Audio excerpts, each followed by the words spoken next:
sheekan idinkaga sheekeynaya biliis waxaa idinka codsanaya qof walboo faafi laba nin oo wadaada hadda ka hore qof xanuunsanaya qur-aan saarayeen qofkii markii qur-aanka la saaray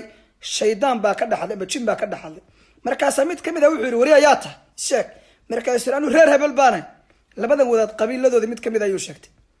wadaadkii qabiilkiisii la sheegtay baa xanaaqay wariyaa usha ka daa buu yidhi ninka waa tolkee markaasuu wuxu waa jin war wuxu waa shaydaan adan anagu wuxuu yidhi jin iyo insi baynu leenahay haddaan reer hebel nahay ka daa usha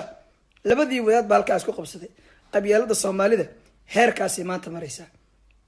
war walaalayaal war baashu qiimo ma lahan sharaf ma leh diintii baa la qabyaaladeeyey masaajidii baa la qabyaaladeeyey siyaasadii baa la qabyaaladeeyey dalkii baa la qabyaaladeeyey wax walba qabyaalad baan gelinay ilaa jinkii maanta la sheegto kaliibkan walaal ilaahay dartii u faafi soomaali xanuunka hayo weeyaan cid walba ha gaarto jazaakum allahu khayran walaal ilaahay dartii u faafi qof walba ha gaarto maqaalkan iyo hadalkaas